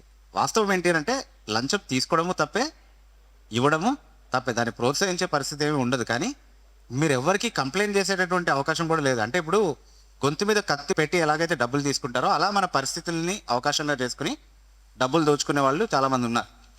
సో నాకు న్యాయంగా రావాల్సినటువంటి ఒక విషయానికి నేను వాడికి డబ్బులు ఇచ్చి తీసుకోవాల్సిన పరిస్థితి వస్తే, అంటే ఇప్పుడు నా జీతం అనేది నాకు న్యాయంగా రావాల్సిందా కాదా? న్యాయంగా రావాల్సిందే కదా. దాన్ని తీసుకోవడానికి నేను ఒకవేళ ఒక పరిస్థితిలో ఇవ్వాల్సి వస్తే డబ్బులు, అది వేరే. కానీ నాకు న్యాయంగా రాకూడనిది ఏదో సంపాదించుకోవడానికి నేను లంచం ఇస్తున్నాను అనుకోండి, అప్పుడు అది నా తప్పు అవుతుంది. నా జీతము, నా పక్కనోడి జీతం కూడా నాకు ఇచ్చేయండి అని చెప్పి నేను వాడికి లంచం ఇచ్చాను అనుకోండి, అప్పుడు అంటే జీతాన్ని జస్ట్ ఒక ఎగ్జాంపుల్గా వాడుతున్నాను. ఉద్యోగం విషయంలో అర్హులైన వాళ్ళు ఇంకా వేరే వాళ్ళు ఉన్నప్పటికీ మనం డబ్బులు ఇచ్చి ఆ ఉద్యోగం మనకు వచ్చేలా చేసుకోవడం. లేకపోతే ఇప్పుడు సర్టిఫికెట్, నాకు రావాల్సిన సర్టిఫికెట్ ఇవ్వడానికి వాడు లంచం తీసుకుంటున్నాడు, దానికి ఏం చేయగలుగుతాను నేను? ఎక్కడ పోయి కంప్లైంట్ చేసినా అదే పరిస్థితి. సర్టిఫికెట్ వదులుకోలేను కదా, నా జీవనోపాధిని వదులుకోలేను కదా. కానీ నాకు అర్హత లేని ఫేక్ సర్టిఫికెట్ తీసుకోవడానికి నేను ఒకవేళ లంచం ఇస్తున్నానంటే అది ఖచ్చితంగా నేను చేసే తప్పు అవుతుంది. సో ఆ పరిస్థితులను బట్టి ఆలోచించుకోవాల్సి ఉంటుంది ఏరియా వివేచన. కొన్ని ఎక్స్ట్రీమ్ అన్న చెప్పిన ఎక్స్ట్రీమ్ కేసెస్ కొన్ని ఉన్నాయి. ప్లస్ అదర్ ఎక్స్ట్రీమ్లో అసలు ఏ రకంగానూ ఈ కరప్షన్ని ప్రోత్సహించకుండా, దాంట్లో మన వంతు కంట్రిబ్యూషన్ ఏమీ లేకుండా చాలా దూరం వెళ్ళి నిలబడినటువంటి సాక్ష్యాలు ఎన్నో ఉన్నాయన్నమాట మన దగ్గర. ఇప్పుడు మాకు తెలిసిన ఒక బైబిల్ కాలేజ్ ఉంది. వాళ్ళు ఒక స్థలంలో, ఒక ఊర్లో స్థలం తీసుకొని బైబిల్ కాలేజ్ కట్టాలనుకున్నారు. కానీ కట్టడానికి కావాల్సినవన్నీ సమకూర్చుకున్నారు, అన్ని పర్మిషన్స్ తెచ్చుకున్నారు. కానీ అక్కడ గ్రామ పంచాయతీ వాళ్ళు మేము డబ్బులు ఇస్తే కానీ మేము అది కట్టుకోవడానికి మేము అనుమతించమన్నారు. ఎన్నో సంవత్సరాల నుంచి వాళ్ళు కట్టాలని ఎంతో ప్లాన్ చేసుకొని సమకూర్చుకొని చేసుకున్నటువంటి అవన్నీ కూడా వాళ్ళకి లంచం ఇవ్వకుండా ఉండడం కోసం ఆ ప్లేస్ కాకుండా వేరే ప్లేస్లో కట్టుకున్నారనమాట. తర్వాత అంటే అది కూడా అంత ఈజీగా అవ్వలేదు, చాలా టైం పట్టింది ఆ ప్రాసెస్ అంతా. ఇలా కాకుండా చాలా నష్టపోయి కూడా లంచం మాత్రం ఇవ్వకుండా ఏ రకంగానూ దాన్ని ప్రోత్సహించకుండా నిలబడ్డ వాళ్ళు కూడా చాలామంది ఉన్నారు. కానీ ఇందాక అన్న చెప్పిన కేసెస్లో, అలాంటి ఎక్స్ట్రీమ్ కేసులో, ఇప్పుడు నా ఫ్యామిలీ సఫర్ అవుతుంది, లేదా ఇప్పుడు ఇది చేస్తే కానీ ఇంకా నాకు ముందుకు వెళ్ళే పరిస్థితి ఉండదు అన్నటువంటి ప్లేస్లో మాత్రం ఆ విషయం ఏది, దోపిడీ చెయ్యొద్దు అని ఉంది కానీ నియమము, దోపిడీకి గురి కావద్దు అనేది, దోపిడీ చేయబడడం అనేది అది దాని విషయంలో నిషేధం ఏమీ లేదు కదా. అప్పుడు ఆలోచించుకోవాల్సిన విషయం. అంటే అన్నిటికీ కలిపి ఓవరాల్గా ఒక బండ గుర్తు, ఒక రూల్ ఇవ్వండి అని అంటే అలా ఏం లేదు, పరిస్థితిని బట్టి వివేచించాల్సిన విషయము అని. అంటే నైతికంగా మనం ఎక్కడ తప్పు చేయనప్పుడు మన పరిస్థితిని అవకాశంగా చేసుకుని, మన బలహీనతను అవకాశంగా చేసుకుని అవతల వ్యక్తి సంపాదిస్తున్నప్పుడు వాడు దోచుకుంటున్నాడు, నేను దోపిడీకి గురవుతున్నాను అన్నటువంటి పరిస్థితిలో ఉన్నా దాన్ని మనం గుర్తుపెట్టుకోవాలి. అంటే ఇప్పుడు చాలా ఎక్స్ట్రీమ్ కేసెస్, ఇప్పుడు ఒక నియమం కోసం కొన్ని ప్రాణాలు తీయొచ్చు మనం కొన్నిసార్లు. ఇది నియమం, బండ గుర్తుగా ఈ నియమం పాటించాలి అని అన్నప్పుడు, ఇప్పుడు గవర్నమెంట్ హాస్పిటల్లో అర్జెంటుగా ఒక సర్జరీ అవ్వాలి, ఆ పరిస్థితిని అవకాశంగా చేసుకుని నేను ఈ సర్జరీ చేయాలంటే నాకు అర్జెంటుగా ఇంత డబ్బులు సర్దండి అప్పుడు చేస్తానని అంటాడు వాడు. అప్పుడేంటి, నేను ప్రాణం పోయినా పర్వాలేదు చావనివ్వండి కానీ నేను మాత్రం డబ్బులు తీసుకున్నానని చెప్తామా? అప్పుడు విచ్ ఇస్ లెస్సర్ ఈవిల్ అనేది ఆలోచిస్తాం మనం కదా. రెండు తప్పులు ఉన్నప్పుడు ఏది తక్కువ తప్పు అనేది ఆలోచిస్తాం కదా. ప్రాణం తీయడం మంచిదా, లేకపోతే ఆ నియమం విషయంలో రాజీ పడ్డం మంచిదా ఆ సందర్భంలో? సో అక్కడ మనల్ని ఆ పరిస్థితికి గురి చేసిన వాడి తప్పు అవుతుంది తప్ప అది మన తప్పు అవ్వదు అనేది గుర్తుపెట్టుకోవాలి. సో బిబ్బు గారు లంచం ఇవ్వచ్చు అని చెప్పారని చెప్పకండి, నేను అలా చెప్పలేదు. చాలా క్లియర్గా డిఫరెన్సెస్ ఎక్స్ప్లెయిన్ చేశాను, ఎప్పుడు ఇవ్వచ్చు ఎప్పుడు ఇవ్వకూడదని. అన్న దానికి కంటిన్యూషనే. ఇప్పుడు ఆల్రెడీ మీరు కొంచెం క్రిటికల్ కండిషన్లో ఉన్నప్పుడు వాళ్ళకి హెల్ప్ చేయొచ్చు, అలాంటప్పుడు వడ్డీ అలాంటివి ఏమీ తీసుకోకూడదు వర్షన్ ఉందా చెప్పారు. సో ఇప్పుడు బైబిల్లో ఒక సిచ్యువేషన్ ఏంటంటే, యోసేపు అధికారిగా ఉన్నప్పుడు వాళ్ళ దగ్గర నుండి వాళ్ళ కండిషన్ వెరీ క్రిటికల్, ఆ పరిస్థితుల్లో చాలా దారుణమైన పరిస్థితుల్లో ఉండి మా దగ్గర ఇంకా ఏమీ లేదు, భూమి కూడా అయిపోయింది, అంతా అయిపోయింది అన్నా సరే యోసేపు కఠినంగా ఉండి అక్కడ వాళ్ళ దగ్గర నుండి భూమిని రాయించుకొని అన్నీ రాయించుకొని వాళ్ళకి తిరిగి ఫుడ్ ఇచ్చినట్టుగా, అంటే నాకు అక్కడ కొంచెం రూడ్గా అనిపించింది actually. So is that correct or not? అలాంటిది యోసేపు లాంటి వ్యక్తి చేస్తే రైట్ అయినప్పుడు మనం చేస్తే తప్ప. వేరెవరైనా చేస్తే మనం కొద్దిగా యాక్సెప్ట్ చేయడానికి ఈజీ ఉండేది, కానీ జోసెఫ్ చేయడం మనకు అసలు కష్టం ఉంది కదా. నమైతే అంటే విషయం ఏంటంటే యోసేపు ఎప్పుడు కూడా ప్రజా సంక్షేమాన్ని దృష్టిలో పెట్టుకునే పథకాలు తయారు చేసినట్టుగా మనం చూస్తున్నాం. సో ఇక్కడ కూడా వాళ్ళ భూముల్ని వాళ్ళు కాపాడుకోలేనటువంటి పరిస్థితిలో, ఆ భూములు వాళ్ళ దగ్గర ఉన్నప్పటికీ వాళ్ళకి ఎలాంటి ప్రయోజనం లేనటువంటి పరిస్థితుల్లో రాజుకి, అక్కడ ఉన్నటువంటి అధికారులకి, అందరికీ కన్విన్సింగ్గా ఉండేలాగా ఇన్ రిటర్న్ ఏదో ఒకటి తీసుకున్నాడు వాళ్ళ దగ్గర, తీసుకుని వాళ్ళకి ఇచ్చాడు. కానీ మళ్ళీ పంటలు పండించుకోగలిగేటటువంటి సమయంలో వాళ్ళ భూములకి వాళ్ళకి యాక్సెస్ లేకుండా చేశాడని ఎక్కడ లేదు కదా. ఆ తర్వాత కూడా ఐగుప్తీయులు బతికారు కదా, చాలా సంతోషంగానే బతికారు. యోసేపు విషయంలో చాలా సంతోషంగానే ఉన్నారు ఐగుప్తీయులు అందరూ కూడా. సో అప్పుడున్నటువంటి ఎకానమీని ఎలా కాపాడాలో, పొలిటికల్గా ఎలా వ్యూహాత్మకంగా వెళ్ళాలో దాన్ని బట్టి అలా చేశాడు. కానీ దాన్ని బట్టి ఎవరికి ఆయన నష్టం చేసినట్టుగా ఎలాంటి దాఖలాలు లేవు మనకి. ప్రైజ్ లార్డ్ అన్న, నా పేరు Yeah. క్రిస్టీనా. ఎస్, నా క్వశ్చన్ ఏంటంటే, దేవుడి యొక్క లక్ష్యం ఏంటి? రక్షింపబడడమే దేవుని యొక్క లక్ష్యమా? క్వశ్చన్ ఇంకొంచెం ఎక్స్ప్లెయిన్ చేస్తారు. దేవుడి యొక్క లక్ష్యం ఏంటి? ఇప్పుడు మామూలుగా ఇక్కడ వరల్డ్లో అయితే ప్రతి ఒక్క జనాలకి నేను డాక్టర్ అవ్వాలి, లేకపోతే నేను ఇంజనీర్ అవ్వాలి, ఇలానే లక్ష్యం ఉంటుంది. సో దేవుడి యొక్క లక్ష్యం ఏంటి? ఓన్లీ మన అంటే జనాలు రక్షింపబడడమే దేవుడి యొక్క లక్ష్యమా? మీరు అడగంగానే నాకు చెప్పదగిన ఒకే మాట ఏంటంటే, తాను మహిమ పొందాలి, తన మహిమ నిమిత్తమే దేవుడు సమస్తాన్ని జరిగిస్తున్నాడు అని బైబిల్ చెప్తుంది. ఇంకా అంతకు మించిన దీనికి వేరుగా ఇంకేదో లక్ష్యం ఉంది అని నేనైతే అనుకోవట్లేదు. అల్టిమేట్గా మనం సృష్టించబడడం ద్వారా, మనం రక్షించబడడం ద్వారా, మొత్తం ఈ రక్షణ ప్రణాళిక కానీ దేవుడి సృష్టిని చేసి దాన్ని నిర్వహిస్తూ తీసుకువెళ్తున్న దీని అంతటిని బట్టి అల్టిమేట్గా ఆయన మహిమ పొందాలి అనేదే ఆయన ఆలోచనగా ఉంది అని అర్థం చేసుకోవచ్చు. ఫాలోఅప్ క్వశ్చన్ ఉందా? దానికోసమే అది నీ క్వశ్చన్ అర్థం కావాలంటే అది కూడా అడగాలి, మీరు అడగండి. అంటే స్పిరిచువాలిటీలో స్టేజెస్ ఉన్నాయా, ఏంటేంటి అని? ఓకే, స్పిరిచువాలిటీలో స్టేజెస్ అంటే ఫస్ట్ ఆఫ్ ఆల్ మనం రక్షింపబడ్డం అనేది మన స్పిరిచువల్ లైఫ్కి ప్రారంభం. ఓకే, అది ఒక శిశువుతో పోల్చడము, శిశువుల వల్ల వాక్యం అనే పాలను అపేక్షించే వారిగా ఉండాలని చెప్పడము. అంటే ఇనిషియలీ మనం వాక్యం నేర్చుకుని దేవుల్లో బలపడుతూ ఎదిగేటటువంటి ఒక స్టేజ్ని గురించి బైబిల్ మాట్లాడుతుంది. ఆ తర్వాత 1 యోహాను పత్రిక 2వ అధ్యాయము 12వ వచనం నుండి అనుకుంటాను. చిన్నపిల్లలారా, ఆయన నామమును బట్టి మీ పాపములు క్షమింపబడినవి గనుక మీకు వ్రాయిచున్నాను. తండ్రులారా, మీరు ఆది నుండి ఉన్నవానిని ఎరిగి ఉన్నారు గనుక మీకు వ్రాయిచున్నాను. యవనస్తులారా, మీరు దుష్టుని జయించి ఉన్నారు గనక మీకు వ్రాయిచున్నాను. చిన్నపిల్లలారా, మీరు తండ్రిని ఎరిగి ఉన్నారు కనుక మీకు వ్రాయిచున్నాను. తండ్రులారా, మీరు ఆది నుండి ఉన్నవారిని ఎరిగి ఉన్నారు కనుక మీకు వ్రాయిచున్నాను. యవనస్తులారా, మీరు బలవంతులు, ఈ లోకమునైనను లోకంలో ఉన్న వాటినైనను ప్రేమింపకుడి. ఓకే, సో ఇది అంటే ఈ చిన్నపిల్లలు, యవనస్తులు, వృద్ధులు అన్నటువంటి ఇది ఏదైతే వాడుతున్నారో ఇది లిటరలీ వయస్సును బట్టి చెప్పేటటువంటి విషయం కాదు, ఆత్మీయంగా వాళ్ళు ఎదిగినటువంటి స్టేజెస్ బట్టి. అక్కడ డిస్క్రిప్షన్ కూడా ఉంది, ఎవరిని చిన్నపిల్లలు అంటున్నారు, ఎవరిని యవనస్తులు అంటున్నారు, ఎవరిని వృద్ధులు అంటున్నారు అని. సో డెఫినెట్లీ అలాంటి స్టేజెస్ అయితే ఖచ్చితంగా ఉన్నాయి స్పిరిచువాలిటీలో. అన్న, ఇప్పుడు రక్షణ పొందామని చెప్పడం కోసం బహిర్గతంగా మన బాప్టిజం తీసుకుంటాం. సో రిలీజన్లో మన బహిర్గతంగా హిందూ అని మనం ఉంచుకుంటాం చాలా సందర్భాల్లో. సపోజ్ నా కాస్ట్ అనేది ఎస్సీ మాల, రిలీజన్కి వచ్చేసరికి హిందూ అని ఉంటుంది. మనం క్రిస్టియన్గా కన్వర్ట్ చేసుకోవచ్చా? అలా చేసుకోవడం వల్ల మనం తప్పుగా ఫీల్ అవ్వచ్చా? అవును, ఎందుకంటే చట్టంలో ఇప్పుడున్న మన దేశ చట్టం ప్రకారము ఎస్సీ క్రిస్టియన్ అని రాసుకునే వెసులుబాటు లేదు. ఖచ్చితంగా ఎవరైనా ఎస్సీ యేసుప్రభు నమ్ముకొని క్రైస్తవ్యంలోకి మారాలి అని అంటే వాళ్ళు బీసీసీ సర్టిఫికేట్ తీసుకోవాల్సిందే అనేది చట్టం. చట్టం అన్యాయంగానే రూపొందించబడిందా? ఖచ్చితంగా అన్యాయంగానే రూపొందించబడింది. దానికి వ్యతిరేకంగా పోరాడే వాళ్ళు ఉన్నారు. మనం కూడా దానికి వ్యతిరేకంగా మన నిరసనని వ్యక్తపరుస్తూ, ప్రభుత్వానికి ఇది అన్యాయమని తెలియపరుస్తూ, దాంట్లో ఆ చట్టంలో మార్పులు తీసుకురావాలని ప్రభుత్వానికి మన గొంతు వినిపించాల్సిన అవసరం ఉందా? అది కూడా ఉంది. అవన్నీ చట్టం యొక్క పరిధుల్లో ఖచ్చితంగా చేయాలి. కానీ నేను బీసీసీ తీసుకోను అని అనడం ద్వారా కాదు, బీసీసీ తీసుకోవాలి. అట్ ద సేమ్ టైం ఈ చట్టం విషయంలో ఎట్లా ప్రభుత్వం అన్యాయంగా వ్యవహరిస్తుంది అనే విషయంలో కూడా న్యాయంగా పోరాడాలి అనేది గుర్తుపెట్టుకోవాలి. అండ్ ఒకవేళ బీసీసీకి వెళ్ళడం వల్ల నాకు ఏమైనా రిజర్వేషన్స్ లేదంటే నాకు వచ్చే బెనిఫిట్స్ ఏమైనా కోల్పోవాల్సి వస్తాయి, అవి క్రీస్తు నిమిత్తం అయినా నష్టంగా క్రీస్తు నిమిత్తమైన వాటి కోసం మనం మూల్యంగా చెల్లిస్తున్నట్టుగా శిష్యరికపు వెల చెల్లిస్తున్నట్టుగా పరిగణించగలిగేవాడే శిష్యుడు అనిపించుకుంటాడు.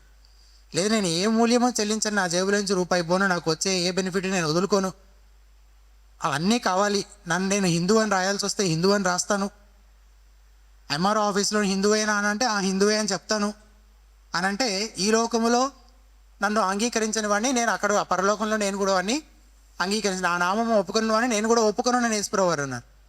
అది ఓపెన్గా మనం ఇచ్చే టెస్ట్ మనీ గురించే, ఆయన నామాన్ని ఆయనని అంగీకరించడం ఒప్పుకోవడం అంటే. సో ఇక్కడ ఎంఆర్ఓ ఆఫీస్లోనో లేకపోతే ఇంకొక దగ్గర మనము ఆయనకు చెందిన వారమని ఆ ఐడెంటిటీని మనము ఆ విషయంలోనే మనం కాంప్రమైజ్ అయిపోతుంటే, దేనికోసం అది కూడా ఇహ సంబంధమైన వాటి కోసము మనం కాంప్రమైజ్ అవుతుంటే, అప్పుడు నువ్వు అసలు నీ శిష్యుడు అని అనుకోవడానికి అసలు ఆధారం ఏది ఇంకా? సో దాన్ని శిష్యరికపు వెలగానే పరిగణించాలి. యేసుక్రీస్తు ప్రభువారే మన ఐడెంటిటీ. అది ఎక్కడైనా సరే, అది చర్చ్లో అయినా, ఎంఆర్ఓ ఆఫీస్లో అయినా, లేకపోతే కాలేజీలోనైనా మనము క్రైస్తవులుగా ఉండాలి. ఎస్పెషల్లీ ఎస్సీ వర్గానికి చెందిన వాళ్ళు క్రైస్తవులనే గుర్తింపే కలిగి క్రైస్తవులుగానే కొనసాగాలని అంటే ఖచ్చితంగా బీసీసీ తీసుకోవాలనేది చట్టం అనమాట. Yeah fine. అంటే ఇప్పుడు యశ్వంత్ బ్రదర్ చెప్పిన దానికి చాలా ఉదాహరణలు ఉన్నాయి. అంటే యేసుక్రీస్తు ప్రభు కోసం ఈ లోకపు నింద సహించడానికి ఇష్టపడినటువంటి వాళ్ళు, లోకంలో నుండి కలిగేటటువంటి ప్రయోజనాలు వద్దనుకున్నటువంటి వాళ్ళు చాలామంది గురించి మనం చదువుతాం. ఒక్క ఉదాహరణ మనం తీసుకుంటే హెబ్రీ పత్రిక 11వ అధ్యాయంలో 25 నుంచి, హెబ్రీలకు రాసిన పత్రిక 11వ అధ్యాయం 25వ వచనం, అల్పకాలము పాపభోగము అనుభవించుట కంటే దేవుని ప్రజలతో శ్రమ అనుభవించుట మేలని యోచించి ఫరో కుమార్తె యొక్క కుమారుడని అనిపించుకొనుటకు ఒప్పుకొనలేదు, ఎలయనగా అతడు ప్రతిఫలముగా కలుగబోవు బహుమానమందు దృష్టి ఉంచెను. ఎవరి గురించి ఇది? మోషే గురించి. అంటే వాస్తవానికి ఐగుప్తుకి ఫరో అయ్యే అవకాశం ఉంది అతనికి, అది కూడా వద్దనుకున్నాడు. క్రీస్తు ప్రజలతో నింద అనుభవించడమే గొప్ప ధన్యతగా భావించాడు. తనకు కలిగే ప్రయోజనాలన్నింటినీ కూడా విడిచిపెట్టుకున్నాడు. సో ఐగుప్తు ధననిధినే వద్దనుకున్నటువంటి మోషేకి ఈ గవర్నమెంట్ ఇచ్చేటటువంటి తుచ్చమైనటువంటి కొన్ని ప్రయోజనాల విషయంలో ఆలోచించేటటువంటి మనకి అసలు ఏం పోలికే లేదు అన్నటువంటి విషయాన్ని మనం అర్థం చేసుకోవాలి. చాలాసార్లు ఇలా మాట్లాడుతుంటారు కదా. ఇప్పుడు క్రీస్తు విరోధి సంఖ్య ఏంటి? 666 కదా, 666. 666 సంఖ్య వచ్చినప్పుడు రాజీ పడకుండా నేను మాత్రం దాన్ని వ్యతిరేకిస్తాను, నేను ఎప్పుడు వేయించుకోను అలాంటి ముద్ర, దేవుని కోసం చచ్చిపోవాల్సి వచ్చినా నేను నిలబడతానని చాలామంది మాట్లాడుతుంటారు క్రైస్తవులు కదా. ఎందుకలా మాట్లాడతారు తెలుసా? ఎందుకంటే 666 ఎక్కడ చూడలేదు కాబట్టి వాళ్ళు. ఇంకా అది నిజంగా వచ్చినప్పుడు ఏం చేస్తారో, ఈ సర్టిఫికేట్ విషయంలో ఏం చేస్తున్నారో దాన్ని బట్టి అంచనా వేయచ్చు మనం. ఈరోజు ఒక చిన్న ప్రయోజనాన్ని యేసుక్రీస్తు ప్రభు కోసం నువ్వు కాదని లేకపోతే రేపు నీ ప్రాణాలని యేసుక్రీస్తు ప్రభు కొరకు కాదనుకుంటావా? సమస్య లేదు కదా. కాబట్టి మనం నిజంగా మన మనసు ఎక్కడుంది, మన హృదయం ఎక్కడుంది, ఏ స్థానాన్ని మన విశ్వాసానికి యేసుక్రీస్తు ప్రభుకి మనం ఇస్తున్నాం అనేది ప్రాక్టికలీ మన జీవితంలో మనం ఏం చేస్తామనే దానిపైన ఆధారపడి ఉంటుంది. దాన్ని బట్టి నిర్ధారించబడుతుంది. అన్యాయంగా అది 1950లో వచ్చింది కదా ఆర్టికల్, దాన్ని బట్టి అన్యాయంగా చేశారు కదా. అన్యాయం చేసిన దానికి మనం ఎందుకు కోల్పోవాలి అని చెప్పిన పాస్టర్స్ కూడా ఉన్నారు చాలా మంది. అవునవును. అన్యాయంగా చేయబడితే మనం ఎందుకు మోసపోవడం, మీరు ఉండండి అలానే. అయితే మీరేమి భక్తి భావంతో మీరేం చేయట్లేదు కదా, అక్కడికి వెళ్ళి భక్తి భావంతో చేస్తే మీరు అక్కడ నమస్కరించండి అంతే, ప్రూవ్ చేయండి హిందూ అని అంటే అప్పుడు మీరు వెనక్కి వచ్చేయండి. రిజర్వేషన్ మాత్రం అలా కొనసాగించండి అన్నవారు కూడా ఉన్నారు. బైబిల్ అంతా ఒక విషయం చెప్పేది ఏంటంటే, ఖచ్చితంగా ఈ లోకంలో అధిపతులని, రాజులని, నాయకులని నియమించేది ఎవరు? మోడీని మన దేశానికి ప్రధానిగా నియమించింది ఎవరు?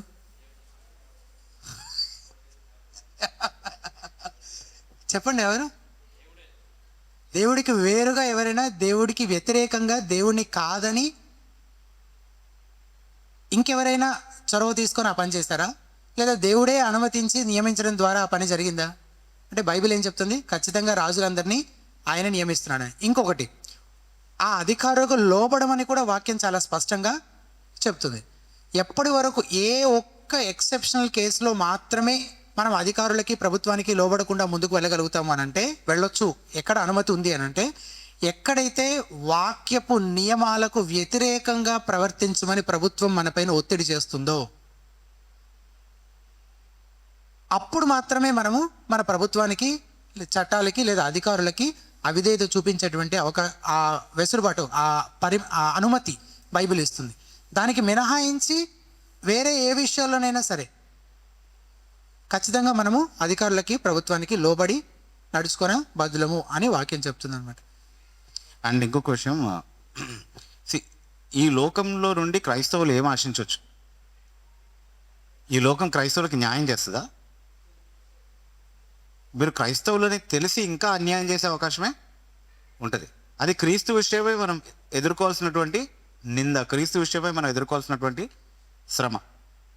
దాన్ని అలా అంగీకరిద్దామా, లేకపోతే వాళ్ళు అన్యాయంగా చేస్తున్నారు కాబట్టి మనం ఎత్తుకి పై ఎత్తు వేస్తూ మోసగాళ్ళుగా తయారై వాళ్ళు అన్యాయం చేస్తే నేను డబుల్ అన్యాయం చేస్తానని చెప్పి అలా చేయొచ్చా మనం అనేది ఒక కోణం ఇందులో ఆలోచించాల్సింది. రెండో విషయం ఏంటి అంటే, వాళ్ళు న్యాయంగా చేస్తున్నారా అన్యాయంగా చేస్తున్నారా అన్న విషయాన్ని పక్కన పెడితే, వాడు అన్యాయంగా నాకు కాకుండా చేసిన దాన్ని నేను సొంతం చేసుకోవడానికి నేనేం చేస్తున్నాను? యేసుక్రీస్తు ప్రభునే కాదని, నేను క్రైస్తవుడిని కాదు హిందువులని చెప్పి అది తీసుకోవాల్సినటువంటి పరిస్థితిలో నన్ను నేను ఉంచుకుంటున్నాను. అది మంచిదేనా? అది దేవునికి అంగీకారమైనదేనా అనేది ఆలోచించుకోవాలి. నేను చెప్పిన విషయం, అన్యాయాన్ని ప్రశ్నించి ఖండించి దాని నిమిత్తమై అవగాహన తీసుకొచ్చి ఇంకా ఏదైనా మార్పు తీసుకురాగలిగేదానికి పద్ధతి ఉంది. ఇదైతే పద్ధతి కాదు. అంటే అన్యాయాన్ని ప్రతిఘటించవచ్చు, కానీ దేవునికి వ్యతిరేకంగా రాజీ పడి అన్యాయంగా మనకు వాళ్ళు లేకుండా చేసిన దాన్ని సంపాదించుకోవడానికి ఏమైనా చేయొచ్చు అన్నది మాత్రం ఖచ్చితంగా వాక్యం ఆమోదించే విషయం కాదు. ఈ ప్రశ్నోత్తరాల కార్యక్రమం మీ అందరికీ ఆశీర్వాదకరంగా ఉందని ఆశిస్తూ ఉన్నాము. అయితే ప్రాముఖ్యమైన ఒక విషయాన్ని దయచేసి వీక్షకులంతా గమనించాలి. కేవలం ఇలా చాలా అరుదుగా మాత్రమే లైవ్గా కాకుండా క్రైస్తవ స్పందన కార్యక్రమంలో స్పెషల్ ఎపిసోడ్గా గతంలో రికార్డ్ చేసినటువంటి ప్రశ్నోత్తరాల కార్యక్రమాలను ప్రసారించడం జరుగుతుంది. అయితే ఇది చాలా అరుదుగా జరిగేటువంటి విషయము. కానీ ప్రతి మంగళవారము సాయంత్రం 8 గంటలకు ప్రసారమయ్యేటువంటి ఈ క్రిస్టియన్ రెస్పాన్స్ క్రైస్తవ స్పందన అనే కార్యక్రమం లైవ్ కార్యక్రమంగానే కొనసాగుతుందని దయచేసి గమనించండి. ఈ వారం మాత్రమే ఒక స్పెషల్ ఎపిసోడ్గా మేము ముందుంచడం జరిగింది. కొన్ని అనివార్య కారణాల వల్ల లైవ్లో బీబు గారు కానీ నేను కానీ అందుబాటులో లేకపోవడం కారణంగా ఈ రీతిన ఒక స్పెషల్ ఎపిసోడ్ చేస్తూ ఉన్నాము.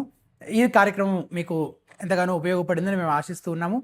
అలాగే నేను ప్రతివారం జ్ఞాపకం చేసే విధంగా హితబోధ కేవలం ఈ ప్రశ్నోత్తరాల లైవ్ కార్యక్రమాన్ని మాత్రమే కాకుండా ఇంకా అనేక వనరులను తెలుగులో ఉచితంగా అందుబాటులోకి తీసుకురావడం కొరకు కృషి చేస్తూ ఉంది. వ్యాసాలు, కామెంటరీలు, అలాగే సండే స్కూల్ పాఠాలు, వీడియో ఆడియో ప్రసంగాలు, ఆడియో పుస్తకాలు, టీఎస్కే క్రాస్ రిఫరెన్సెస్ వరకు ఉన్నటువంటి బైబిల్, ఇట్లా అనేక రీసోర్సెస్ మీకు ఉచితంగా అందుబాటులో ఉన్నాయి 3 మాధ్యమాల ద్వారా. ముందుగా హితబోధ వెబ్సైట్, మీరు గూగుల్లో హితబోధ అని టైప్ చేస్తే హితబోధ వెబ్సైట్ కనిపిస్తుంది. దయచేసి వీక్షకులంతా ఒక్కసారి నా వెబ్సైట్ని విజిట్ చేయాలని రిక్వెస్ట్ చేస్తున్నాము. అందులో ఉన్న రీసోర్సెస్ దాదాపుగా యాప్ రూపంలో కూడా అందుబాటులో ఉన్నాయి. మీరు ప్లే స్టోర్లో హితబోధ అని టైప్ చేస్తే హితబోధ యాప్ కనిపిస్తుంది. దయచేసి దాన్ని ఇన్స్టాల్ చేసుకోవాలని. అండ్ యూట్యూబ్లో హితబోధ అని టైప్ చేస్తే యూట్యూబ్ ఛానల్ కనిపిస్తుంది. మీరు సబ్స్క్రైబ్ చేసుకొని బెల్ ఐకాన్ కూడా ప్రెస్ చేస్తే మీకు నోటిఫికేషన్స్ వస్తూ ఉంటాయి. రెగ్యులర్గా మీరు ఫాలో అవుతూ ఉండొచ్చు.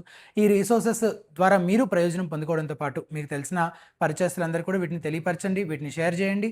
తద్వారా వాళ్ళు కూడా దీవించబడతారు. క్రిస్టియన్ రెస్పాన్స్ క్రైస్తవ స్పందన అనే ఈ కార్యక్రమం ప్రతి మంగళవారం సాయంత్రం 8 గంటలకు ప్రసారం అవుతుంది కనుక తిరిగి మరలా వచ్చే మంగళవారం సాయంత్రం 8 గంటలకు కలుసుకుందాం. అంతవరకు సెలవు, వందనాలు.